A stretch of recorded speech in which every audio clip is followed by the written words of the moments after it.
Halo breku semua yang paling cantik dan ganteng rupawan. Gimana? Tidak sabar nunggu gajian? Ketemu lagi dengan saya, Yan Sli. Kali ini saya akan merangkum sebuah film di mana seorang pria yang rela mati untuk menjinakkan bom nuklir agar tidak meledak. Tanpa banyak spoiler di awal, langsung saja tekan tombol merah yang ada di bawah dan siapkan posisi seenak mungkin. Langsung saja kita, ya biasalah, intro.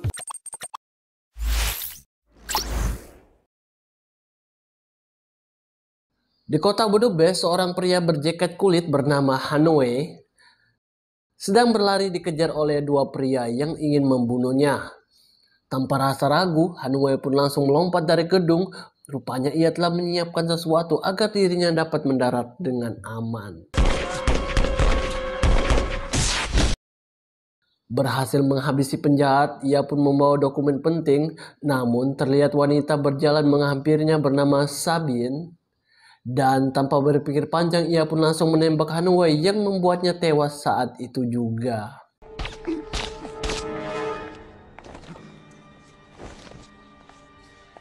Beralih ke scene selanjutnya di lapas Moskow, seorang pria bertopi bernama Benji sedang mencoba meretas sistem yang ada di penjara itu, ditemani seorang wanita bernama Carter, tapi bukan pisau. Ternyata mereka berdua ingin melepaskan napi yang sangat berbahaya yang bernama Ethan. Ini dia orangnya.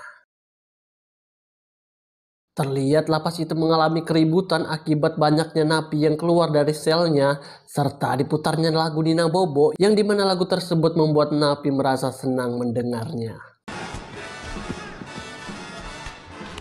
Dan ketika ingin keluar, Ethan malah menyimpang yang dimana ia ingin menyelamatkan temannya yang bernama Bogdan, yang tidak mengerti apa-apa tetapi akan berguna di akhir film nantinya. Mereka pun melewati lorong bawah tanah untuk meloloskan diri dan meledakkan tempat itu agar pelarian mereka tidak bisa untuk dilacak. Dan inilah Mission Impossible Ghost Protocol. Who's your pal? I'll tell you on the way. Di mobil terlihat Bogdan merasa heran. Ia pun menyadari bahwa Ethan bukan orang Rusia seperti dirinya. Karena terlalu banyak bacot, Ethan langsung menembaknya dengan tembakan bius tepat di lehernya. My friend. Carter pun menanyakan kepada Ethan kenapa ia bisa masuk dalam penjara, di mana Ethan malah menjawab jika Menteri Pertahanan ingin dirinya keluar dari penjara, berarti ada masalah besar terjadi. Benar saja, Carter pun langsung menceritakan tentang misi mereka yang gagal dalam memperebutkan dokumen penting yang berisikan kode peluncur nuklir Rusia dan menewaskan agen Hanoi. It was my op. Tepat di Kremlin, benteng pertahanan Moskow, Ethan dan Benji mencoba masuk dengan menyamar menjadi jenderal untuk mengambil data yang ada di ruangan penyimpanan arsip. Ketika masuk, mereka sedikit mengalami kesulitan. Beruntung itu tidak menyebabkan mereka ketahuan.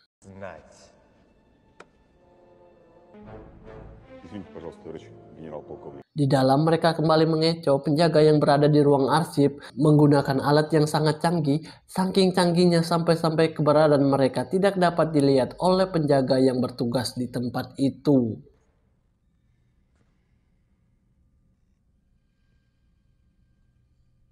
Dan ketika Ethan mencoba mengambil data, ternyata semuanya kosong.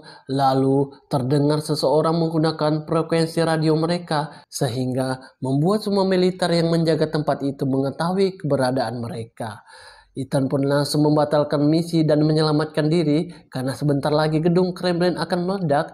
Benar saja ketika Ethan sudah berada di luar, ia melihat seseorang membawa koper. Saat ingin mengejarnya, tiba-tiba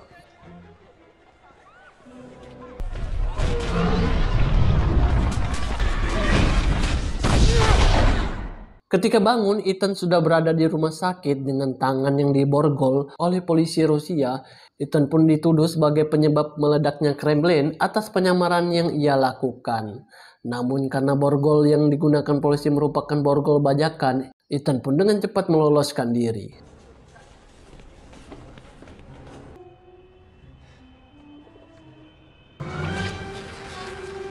Malam harinya di gang, Ethan menemui Pak Menteri dan analisis lapangan bernama Brand yang kebetulan berada di Rusia. Ia pun mengatakan bahwa agen IMF lah yang disalahkan atas meledaknya Kremlin. Karena itu juga Presiden Amerika langsung membuat Ghost Protocol yang artinya protokol hantu, tapi tidak jelas hantu apa, apakah hantu kuntilanak, pocong, kuyang, tuyul, dan karena itu juga keberadaan agen IMF sudah tidak lagi dianggap oleh pemerintah Amerika. Namun karena Pak Menteri masih percaya kepada Ethan, ia pun memberikan misi untuk menyelesaikan masalah ini. Namun tiba-tiba I'm sorry it's come to this. After all the sensitive to you a friend. Ya, mereka pun mendapatkan serangan tembakan secara brutal yang menewaskan supir dan juga Pak Menteri sehingga mobil yang mereka naiki jatuh ke sungai.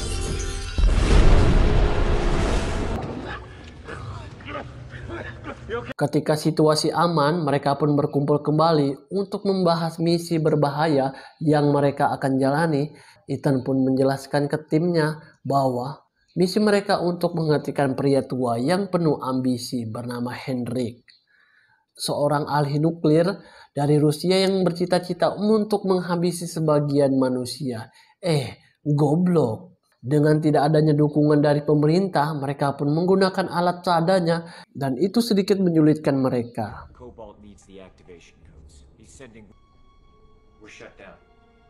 Sanctions. So if you want out, speak. Keesokan harinya di kota Dubai, mereka pun mencoba masuk ke menara Dubai untuk melakukan penggerebekan Hendrik dan Sabine yang akan melakukan transaksi perjudian togel. Dan ketika Benji mencoba untuk meretas sistem keamanan, yang dimana itu tidaklah mudah mengetahui bahwa gedung tersebut mempunyai 4 lapis sistem keamanan. Cara satu-satunya untuk meretasnya dengan cara masuk ke server yang berada di lantai 130. Tapi karena mepetnya waktu yang mereka miliki, jalur yang digunakan hanya dengan cara memanjat gedung tersebut. 130. Iya, dengan terpaksa Ethan memanjat gedung menggunakan kaos tangan cicak, yang dimana ketika memanjat salah satu kaos tangan tersebut kehabisan daya dan hampir membuatnya kehilangan nyawanya.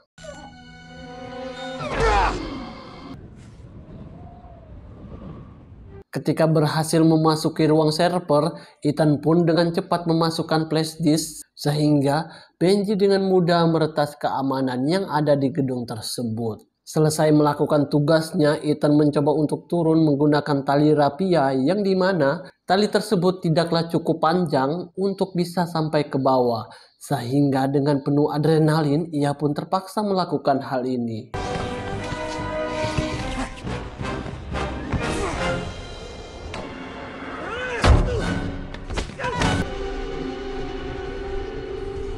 Singkat cerita, mereka pun melakukan penyamaran untuk bisa mendapatkan kode nuklir. Namun ketika melihat yang melakukan transaksi bukanlah Hendrik, melainkan Wistrom, dan yang jadi masalahnya lagi ia membawa ahli nuklir, yang membuat mereka dengan terpaksa memberikan kode yang asli.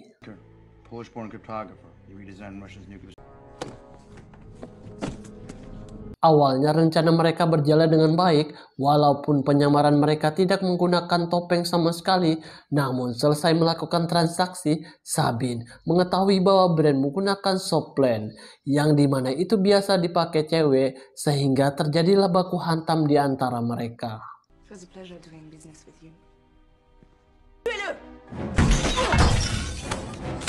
Mengetahui dirinya dalam bahaya, Sabine pun mencoba untuk melarikan diri, yang ternyata nasibnya kurang beruntung. Kali ini ia pun dapat dengan mudah untuk ditangkap, namun karena melakukan perlawanan, tanpa sengaja Carter menendang perutnya yang membuatnya terjatuh dari lantai 210, sehingga dapat dipastikan ia tewas begitu saja.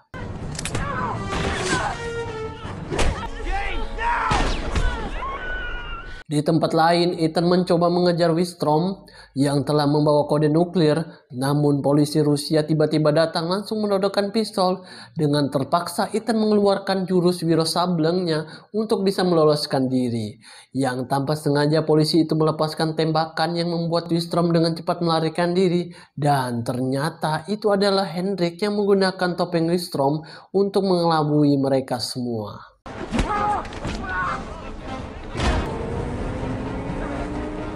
Karena tidak memiliki peralatan yang mendukung untuk mengejar kembali Hendrik, Ethan pun menemui teman lamanya Badgan yang telah ia lepaskan sebelumnya untuk meminta bantuan dengan jaminan masa depan dan sedikit berlian, yang membuat Badgan dan kakaknya setuju membantunya. I got all I need. Thank you. Our countries are on the... In either case, I think you know what he wants. Friends, making new ones. Di kota Mumbai, India, mereka pun menghadiri acara orang terkaya di kota itu, sebut saja Jai agar mudah untuk diingat, yang menjadi misi mereka untuk mendapatkan akses satelit miliknya. Karena Jai merupakan fuckboy, Carter pun dengan mudah menggodanya, dan ketika di kamar bukan kelembutan yang ia dapatkan, melainkan cekekan dari Carter lah yang telah ia terima. Say it now or never speak again. Di tempat lain, Brand yang berada di ruangan kontrol satelit berusaha untuk mengganti memori sistem agar bisa dengan mudah untuk dikontrol, mengalami masalah yang dimana Hendrik terlebih dahulu mengakses satelit tersebut sehingga timbullah masalah di mana kipas pendingin berukuran besar hidup dengan sendirinya yang bisa dibilang sangatlah berbahaya bagi diri Brand. Namun berkat keahlian dalam soal terbang menerbang, ia pun dapat meloloskan diri dari tempat itu.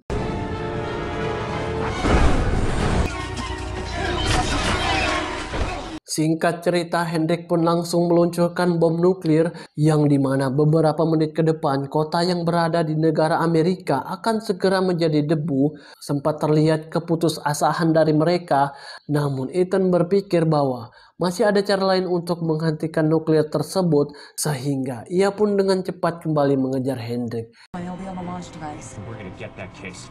Di sisi lain, Westrom berusaha mencabut kabel yang berada di ruangan kontrol, namun dengan cepat Carter dapat mencegahnya walaupun sebagian kabel sudah tercabut, sehingga terjadilah tembak-menembak di antara mereka yang tanpa disadari Carter terkena tembakan tepat di perutnya.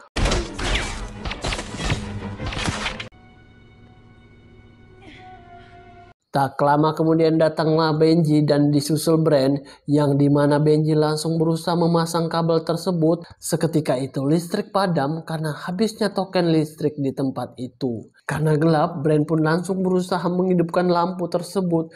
Namun kedatangannya telah ditunggu oleh Wistrom sehingga terjadilah baku hantam di antara mereka. Di tempat lain, Hendrik yang terlihat panik mencoba menaiki pabrik mobil, disusul Ethan di belakangnya yang mencoba merebut kopornya dari tangannya. Hingga terjadilah adu jatos yang dimana keduanya mengalami patah tulang dan berakhir dengan loncatnya Hendrik dari pabrik tersebut. Namun bukan Ethan namanya kalau tidak melakukan hal yang berbahaya. Tanpa rasa ragu, ia pun langsung ikut terjun dengan menggunakan mobil yang berada di tempat itu.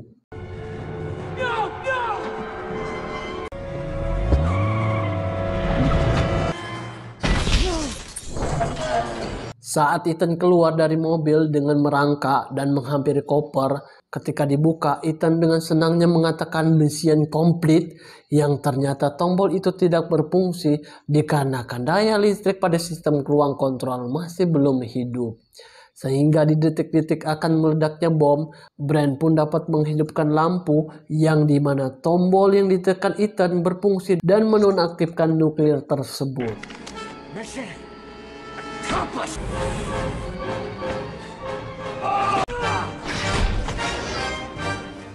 Tak lama kemudian datanglah polisi Rusia, di mana ia baru menyadari bahwa mereka bukanlah musuh, sehingga Ethan terbebas dari tuduhan teroris akibat peledakan Kremlin waktu itu. Hospital?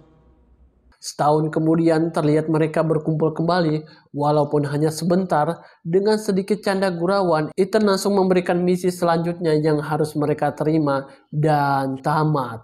Ending yang sangat mengimpossible-kan.